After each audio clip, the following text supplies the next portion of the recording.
تو دیکھیں عقل وہ حدیث کا مفہوم ہے نا کہ اللہ تعالیٰ نے نفس کو پیدا فرمایا، نفس کو، تو اس سے پوچھا کہ تو کون ہے اور میں کون ہوں، تو نفس نے کہا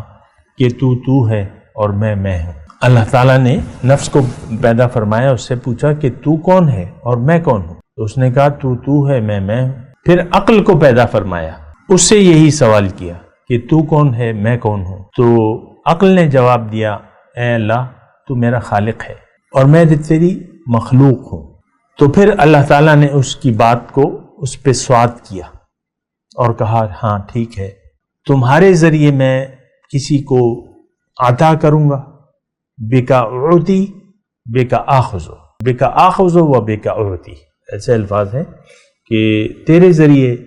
میں پکڑ کروں گا کسی اور تیرے ذریعے جو ہے میں عطا کروں گا۔ اب اس عقل کو تو ہم نہیں استعمال کر رہے، تھوڑی توجہ سامنے کرو، جو عقل اللہ تعالیٰ نے ہمیں دی ہے لعلکم تعقلون ان فی ذالک لآیات لأولی الالباب، اللہ تعالیٰ نے فرمایا یفقہون کے الفاظ ہیں، تو ہم تو اس عقل کو استعمال ہی نہیں کر رہے۔